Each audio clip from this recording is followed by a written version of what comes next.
Ladies and gentlemen of the media, good afternoon and a happy new year to all of you. This afternoon I want to use this opportunity to talk to you about some of the major highlights of the past year, but equally about this government's plans for the year ahead. Last year was one of hard work that paid off. Indeed, our success was guided by 7 broad priority areas: stimulating the economy, thereby improving the standard of living, improving overall social services programs and healthcare, strengthening the educational sector, protecting our borders and enhancing law and public safety, public sector reform, communications and infrastructure, and re-establishing and strengthening regional and international relationships. As I said in my budget address, our overnight tourism figures continue to rise significantly over previous years. On New Year's Eve, for example, much of our shores from North Song area to Jocelyn Dyke were packed with tourists enjoying the recreational sailing offerings. Foxy's on Jocelyn Dyke was, of course, unsurpassed in terms of the crowds. But let me first look back briefly at our main accomplishments over the past year. Tourism is critical to the development of this territory and its people. Last year, we pioneered a new beginning for the cruise industry by breaking ground to welcome a new facility to accommodate the new trend of cruise ships. More passengers, thereby making us more competitive as a prime destination for individual and family travels. Our taxi drivers, tour operators, businessmen, and women will all benefit from this development. We expect this facility to be commissioned this year, signaling a new direction for the industry, our businesses, and our people. In the meantime, we continue to accommodate a large number of cruise ships in our harbor. With regards to health, building a healthier Virgin Islands continues to be our constant mantra in improving overall social services. Last month, history was made in our healthcare sector, as our citizens can now enjoy state-of-the-art healthcare facilities at the new Peebles Hospital. I am pleased that we have now transitioned fully with patients enjoying modern medical amenities.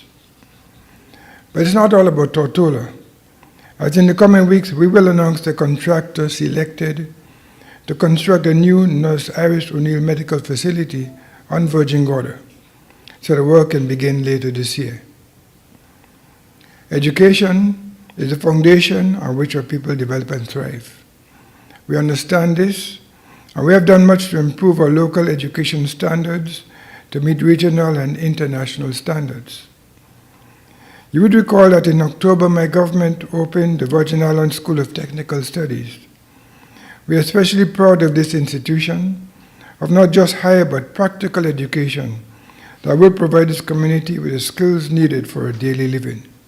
In the area of roads and sewage development, works have commenced on the rehabilitation of our major roads and drains on Tortola and the Garda, Virgin Gorda, and Jocelyn Dyke. These works are expected to pick up pace with the delivery of the new equipment that has been purchased and put in commission by the Public Works Department. We are currently commissioning the new asphalt machine. Ultimately, we expect this road rehabilitation program to continue throughout the year and into 2016. Furthermore, we have made significant progress with building a proper sewage system. We are satisfied with the ongoing work of the National Sewage Project. Phase 2 of the National Sewage Project in Rotong is completed, and approximately 500 feet of pipeline has been installed at the roundabout. The sewage system in this area is currently fully operational. National Sewage Project's work have been completed along Blackburn Highway from Chapel Hill to Paramtum Junction. Work will continue as soon as next week in Eastern Longlook area. We anticipate that by the end of the third quarter of 2015, we should have a fully functioning sewage system. We thank you for your patience during this time. Work will also continue along Blackburn Highway from the pump station at Long Swamp to the treatment plant at Paraquita Bay, as will the installation and commission of the outfall and required pump and lift stations at requisite locations in the Eastern Longlook communities. This year we expect to have house connections and a system that is in use by the citizens of these communities. The financial services continues to be the largest revenue earner for this government, and indeed our people, last year we celebrated 30 years of providing international business services to the rest of the world. Building on this industry for the good of BVI Islanders continues to top our list of priorities, and my government will continue to do all that is necessary to maintain a competitive edge. We signed the 27th tax treaty, this time with Korea, while I was in London last month. And of course, we have signed various other agreements, including the Multilateral Convention for Mutual Assistance in Tax Matters. We continue to be constructive global partners in financial services while preserving BVI's interests. As a part of our overall Safer Communities plan, we were able to move forward with community policing through the Royal Virgin Islands Police Force, which is currently ongoing in a number of areas. Furthermore, we will be amending the Firearms and Air Guns Ordinance in the first quarter of 2015 to introduce the minimum penalties on gun control. This is because I continue to be very concerned about the level of gun violence in this community, and will be giving the passage of this legislation the highest priority. You would agree that we have been very busy fulfilling our promises to the people of the Virgin Islands. All of these and many more of our accomplishments have been captured in our e-magazine, which will be made available to you and the public this month. It chronicles the work of government from November 2013 to December 2014. It is a production of the Department of Information and Public Relations, and they will tell you how you can access this document entitled Your Government at Work. In reflecting on our milestones over the past year, I must note that we remain steadfast in the efforts to build a people government. I look forward to continued dialogue with the community during our interactive community meetings. We thank those persons who came out to the meetings, and we anticipate even greater interaction this year. In looking to the year ahead, my government is continuing to upgrade the territory's infrastructure in keeping with international standards and enhancing community life for every resident and visitor to the Virgin Islands. Water and electricity are vital commodities to a society and crucial to maintaining a sanitary and comfortable standard of living. But we have had our fair share of challenges in these areas. Last year, for example, we experienced frequent water shortages and power outages. Up to yesterday, due to an unexpected technical hitch, there was another power outage. As I said last night, these should not continue beyond the next few weeks, as an interim solution will shortly be put in place. In relation to water, while we reached a target of having water production by Bywater during the fourth quarter of 2014, we are steadily improving the distribution network to ensure that all households will be able to receive water. Moreover, a hotline will be developed to allow persons with connected public access who are experiencing difficulties to call and make reports. In addition, we will move forward with the BVI Electricity Corporation Phase 5 development.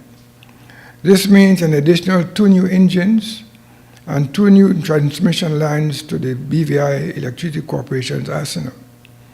This phase will ultimately increase the territory's power generation capacity by 13.6 megawatts, or approximately by 33%. In advancing our renewable energy potential this year, we will be tendering for the replacement of the territory's street lighting, and will add an additional 20% of public light fixtures. This will be by a combination of LEDs and solar-powered lights, which, while increasing lighting, will reduce our public street lighting bill by approximately 30%. From an agricultural perspective, during the last quarter of 2015, the territory will be in a position to begin production from our greenhouse technology. We intend to have one of these greenhouses dedicated for teaching purposes and another available for rent by local farmers.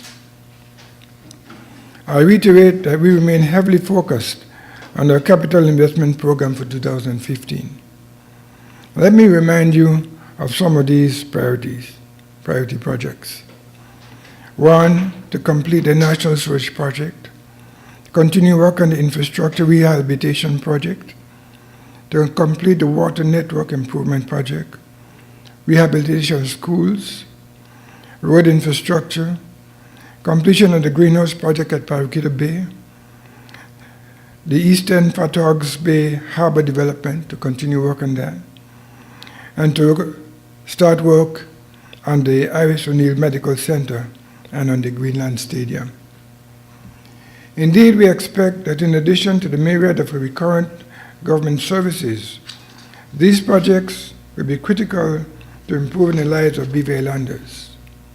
Ladies and gentlemen of the media, 2015 is going to be an exciting and important year for the BVI.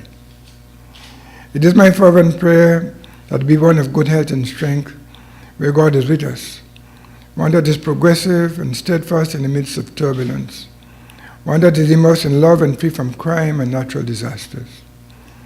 May this year be one where frank and candid discussions between government and the people brew opportunities for all. A year where decision-making by my government is motivated by the needs of our people, and a year when kept promises stimulate a hike in entrepreneurship, local investment, jobs, and more. It is my continued commitment to lead this territory for yet another year and beyond, honorably, confidently, and successfully. Thank you for listening. Now I look forward to a discussion with you. Premier Crystal Kaniak from the BVI Beacon. I want to start, if I can, with Bywater. You said late last year that we've turned the tap, but I wonder if you can tell us how much water is being produced at the plant at the moment. I cannot tell you the inexact figures. I know that we're not being produced quite as much, it's not fully ramped up. So we're not producing the full amount that was indicated on a monthly basis, a daily basis yet, but we're working towards that. Yeah. Okay, and per the contract, is it still the very high, the 2.3 million gallons figure that the government is being billed for at the moment? That is, the contract remains the same, yes. But as I say, although the taps are open, we started gradually ramping up to the full production. Okay, couple more quick water-related questions. Sure. You mentioned in your budget address that with all this water being produced, the next thing that government will have to look at is the previous water plants being shut down. Is there a plan for that in terms of which water plants will go first, or are any of them being shut down already? Yes, that is true. We did mention that there would be the need to shut down some of the other water plants. For example, the water plant in Walker's Bay. For example, the water production in Lower Estate next to the school. Also the water plant in Seacor Bay. But because of the fact that we have not quite gotten up to the levels that we spoke about it by water, even though we intended to close those down, or maybe we did temporarily, they are still functioning at the moment until we can. So as we start to ramp up the production by water, we'll gradually cut those off. Yes. Okay, and I also wanted to ask one more thing about Bywater, if you don't mind, and that's about their power plant. We were told last year that Bywater was going to have a dedicated power solution of some kind. Do you happen to know if that's online now? That is online. The engines were provided by the BVIC Electric Corporation for directly to be installed by the Bywater plant, and they are functioning. There was a glitch just a short while ago, but the engine manufacturers or technicians are here, and that is just about resolved, yes.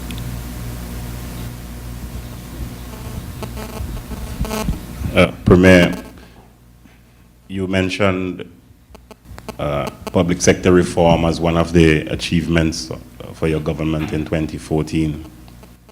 As Premier, what do you think is the various performance level of the various government ministries and agencies, do you think that they're doing the best that they can at this time based on your achievements as it relates to reform? And if not so, what do you think is required to bring the level of efficiency and efficacy in terms of delivery of services to an optimum level? I think the work has been going on, steadily going on. There's been considerable improvement in delivery of services by all ministries and departments of government.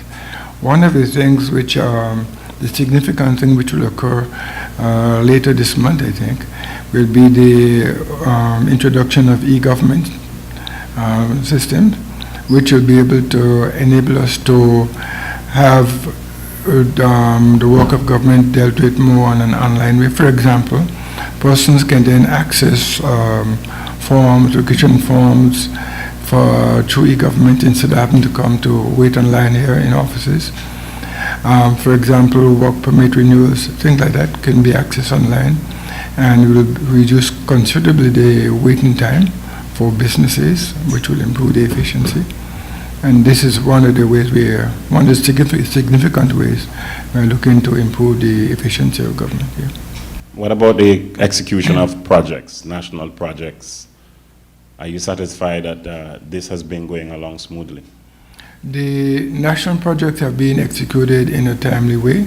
We were concerned, in fact, was concerned for many years about the way government projects were run, but we have been very insistent that government projects are run in a proper way and are carried on efficiently.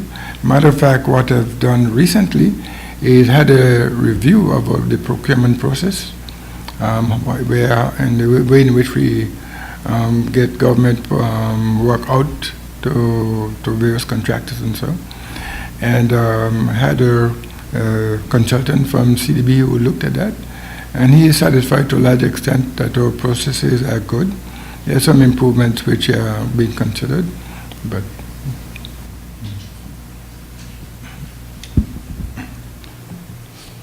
Premier Gordon French BVI Platinum. When you were talking about plants being closed, I didn't hear any mention about Bar Bay specifically. Is that going to remain open?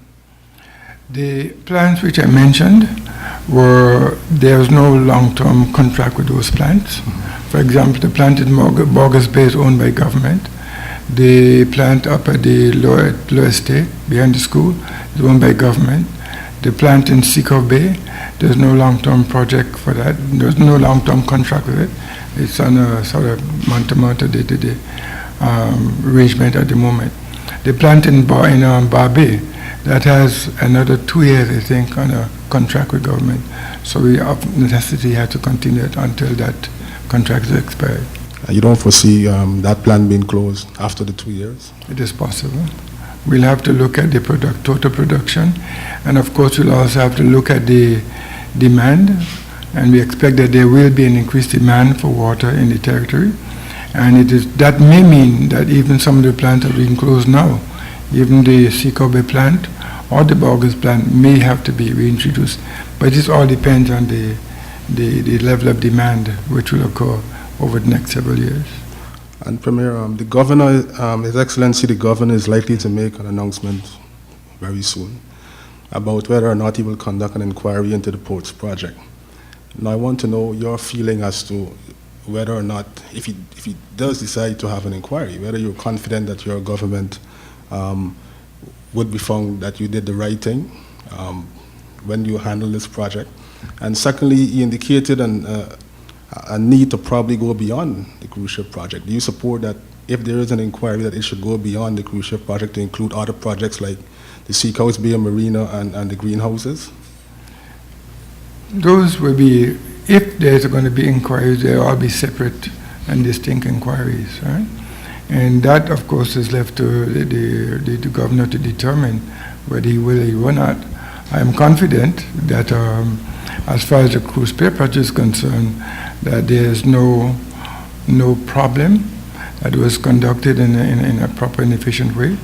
And of course, he would have listened to the various debates in the House of Assembly, which demonstrated and spoke to what the government had, how the government had carried out that project.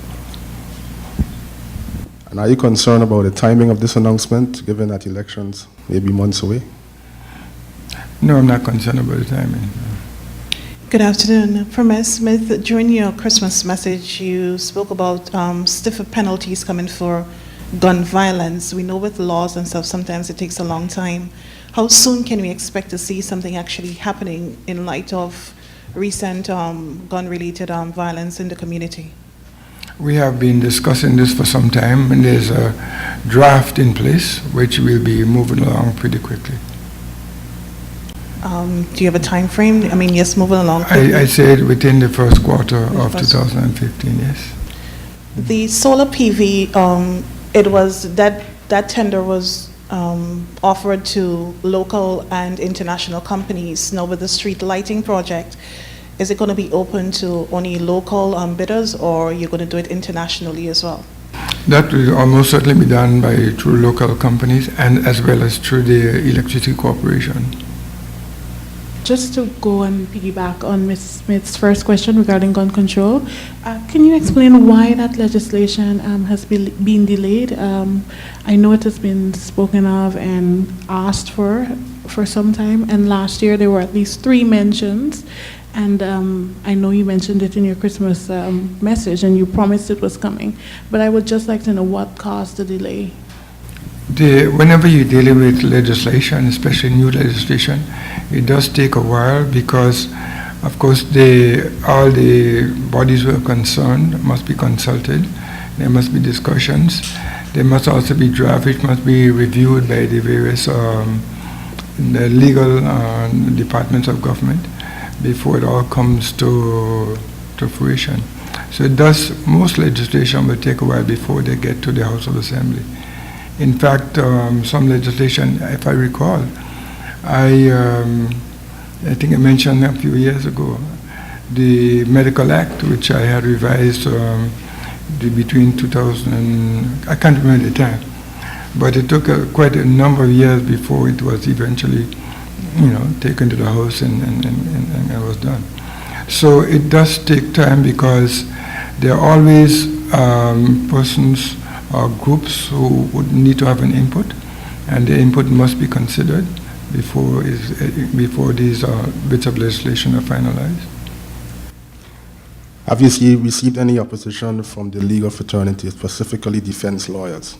And what were those concerns expressed about this specific piece of legislation? No, I haven't. I have not personally received anything from the legal fraternity about it. Okay, and Premier. But of course, it's please. No, go ahead. Go on. All right, you mentioned a lot of improvements coming this year in terms of laws and some of the projects. What has happened to NHI? Is that falling off the train, or is it still going to be coming this year? No, it's not falling off the train. It's very much on track. Premier, good afternoon, Premier, and Happy New Year to you from me. And everything. Back on the legislation for the gun issue, I know that's a big topic. This is something that was promised to the people during your campaign period before you entered into government. We're in the season of election. Is it that, as it's being perceived by many, that this is now being rushed to make sure that you fulfill this promise before elections? Not at all. This is something that's been worked on for over time by the various legal authorities, by the various, like the police, the public prosecutor. All these people have input in that, right? So it's something that's been ongoing. The work has been ongoing. As I said before, legislation does take time. For example, let us say you can look at the Legal Profession Act, for example. That is something that I'm eager to put forward as well. But we've had first readings, but it is important to get it right. And this is why it hasn't been completed, but it will be completed. You're confident it's going to be completed this year? Okay. To piggyback on what my colleague had asked about the Bywater situation, and you mentioned a number of plants that are going to be closed, how does this affect the persons who are working at those plants that will be closed? Is the system going to absorb those persons in other jobs, or they will have to find their own jobs after? The ones which I mentioned, for example, the Bogus Bay plant, that is owned by government, and it's run largely through the Water and Sewage Department. The one at the school, that again is run by the Water and Sewage Department. Those persons will continue their employment, of course, with the Water and Sewage Department. Okay, and the facility themselves, if there is no need for them to be utilized, they become white elephants? No, I said earlier that they will be closed, but there's a very good chance that as there's more water supply to the country, there'll be a greater demand, more people will be signing on to the system, and the demand for water will grow. And so there's a very good chance that these other plants will eventually be, placed back in the system. How is the government handling the situation of assessment and appointments of staff? This seems to be a problem where persons are aggrieved about. Has anything been done to ensure that persons are assessed and appointed to positions in a timely manner? The question of appointing persons to the public civil service is a matter that is dealt with by the Human Resources Department, which comes under the purview of the governor. Right? And I know that the governor and, of course, the deputy governor and their staff are very keen to ensure that persons are appointed in a proper way and on time. In fact, I've heard them say that people should not be acting for more than 1 year. But the governor has somebody in his offices that's acting for 4 years and over. Yeah. Well, there will be exceptions to any rule. But this is something I'm sure that they're aiming at, because this is the discussion that I've been involved in, that it is not good to have people acting indefinitely. But as I said, there are exceptions, but they will be dealt with.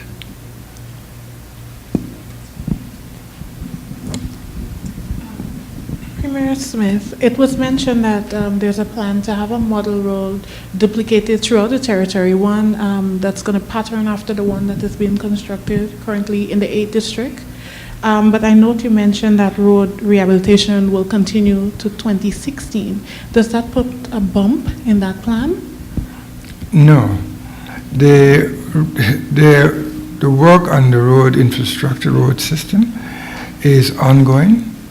And while we will have a continued drive because of the CDB project, for example, and other projects which we are now sort of penciled in for this coming year, the work of fixing the roads and rehabilitation will continue year on. As a matter of fact, that is why we have there's something called what is that called again? Road network improvement. Where funds go into that for maintenance of the road on a regular basis. So just for clarification, what exactly is going to continue to 2016? Repairs and not the construction that we're seeing right now? Just clarification. Yeah. What we are looking at is, right now, for example, with the CDB project, these are existing roadways which are being repaired because we see that there's need for improvement in those areas. What we are doing, apart from the CDP project, when you're looking at the main road, main roads, we are repairing the road right now from the bridge down into Barron Town. So these are existing roads that are in need of either resurfacing or repairing more extensively. And so we are referring essentially to repairing, resurfacing, reconstructing existing main thoroughfares, like the road from East End to West End, and on other main roads, as well as opening new roads where that is necessary. Premier Smith, in terms of improving the BVI economy and diversifying the economy more specifically, are you satisfied that improvements at the Bogus Bay Fisheries Complex and the coming on stream of the greenhouse project in Paraquita Bay later this year represent or constitute your government's goal to diversify the BVI economy, or were you hoping for something much bigger than that? That is something that's ongoing that we expect to contribute to the diversification of the economy, but that is not the all in all of what we are looking at. We're looking at, for example, expanding the financial services by having value-added services to that industry. And this is why we had the major review of the financial services just recently. We're looking at improving and expanding our tourism products. And this is why we're building the pier. And this is why we're looking at new markets such as South America, such as China, as far as the tourism goes. So those two main areas, those are the two main pillars industries which we expect to widen, to deepen, to sort of improve an economy. And then we're also looking, of course, at fishing and agriculture, which has always remained part of the economy, but sort of not that buoyant, but now we're expecting them to grow and contribute more significantly. We also are looking at any other possible areas of investment, that is in hotel infrastructure, for example, and in industries. And this is why we have created what I call the Trade and Investment Promotion Department, to be able to have a wider look at improving and restructuring the economy of Libya. But in terms of numbers, figures, as it relates to the fishing sector, have you been seeing any change, any major changes? What I understand is happening is that persons can now go to the fishing complex and can always be supplied with fish or lobster as they need. Just up to a few years ago, the fishing complex imported a large amount of what they offer to the public. Now what they're offering is largely, most of it is caught locally. But we don't have any data to really prove or to show the progress at this point. We can provide that data. I'll have that discussion with the ministry and we'll get the data for you. But this is essentially what is happening. You mentioned diversifying the financial services sector. I understand the BVI relies heavily on offshore investments. But there has been an increase in liquidation and a slow, though a steady increase again in incorporation of companies as of 2014. Do you think that the financial services sector would need increased diversification to make it viable for the future? Yes, our model is, a lot of it has to do with corporate structures and the use of corporate structures.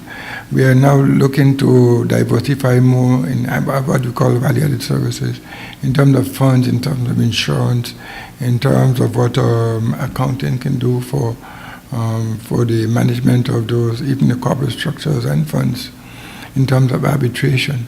Those are some of the areas we're expanding into. And that would require new legislation? Some of it would require new legislation. We did pass the Arbitration Act earlier this year, which provide the basis for us going into that particular area. Yeah. Premier, I wanted to ask an election-related question. At every election, the last two elections, we've heard about these cards. Has your government put anything in the budget for cards for this upcoming elections? What do you mean by cards? The photo ID cards, the photo ID cards for election purposes. I know there's been talk about it coming, and I wanted to know whether your government has put anything in the budget for it, and do you support us having photo ID cards for elections? I cannot say whether they will be ready for this coming election, because I cannot tell you when this coming election will be at this moment. But if they are going to be done, and this is a matter that the election office is dealing with, and once they made that determination and the funds are needed, the funds will be provided. Premier Smith, we haven't had an opportunity to sit with you following your return from the Overseas Territories meeting. Would you be able to give us feedback on the hot topic at that meeting, namely beneficial interest, in terms of the BVI's position on that topic? the BVI, as other overseas territories, several months ago agreed to have a review of the matter of beneficial ownership, and there was a consultation process with the industry to determine how the industry felt about the question of beneficial ownership. That review has taken place. We are now collating that data, and very soon we'll be able to publish the results and then the findings and government's determination as to where we should go.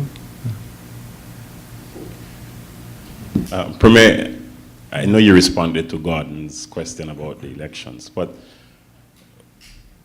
if you're satisfied that your government is doing well, providing that you're not waiting until you've completed the cruise pair project, I'm sure you're working on preparing for elections. Let's put it this way. I think my government has been steadfast in certainly over the past 3 years, and will continue to be, in doing the best we can to build and boost the economy at BVI and to provide the best social services that we can. We will continue in that quest. That's why we were so pleased when we were able to open the new People's Hospital just a little while ago. And now the patients are in that new hospital and everybody is feeling very comfortable about it. Right? This is why we are pleased to open a technical school. And we will continue to work steadfastly to improve the lives, the livelihood and economy of the Virgin Islands, until it's time for election. The election is something which must happen, but it doesn't interfere with the work of government. It doesn't cause us to slow down the pace of the development, because I think it is, as far as I'm concerned, it is our priorities to deliver the economy and social services to the benefit of all these people as soon as we can. And Premier, my final question. You said that the patients are pleased with the New People's Hospital, but I understand that according to reports, some employees at the People's Hospital are not quite that happy, particularly with the lack of increments or paying of increments and so forth, and maybe some other working conditions that they may not be satisfied with. You're a medical practitioner. Are you aware of this, and what is your take on their concerns?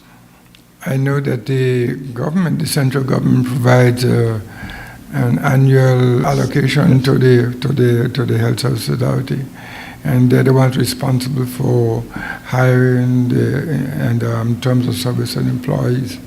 So that's where the responsibility lies.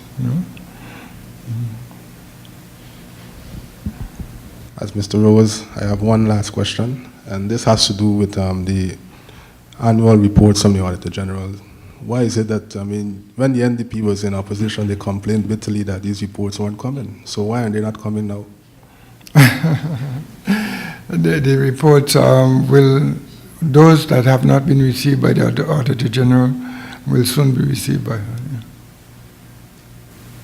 Yeah. As you know, there was a review of how the Treasury functioned some time ago, and based on that, we had to look at a lot of the figures and statistics and review those. So that's why the delay.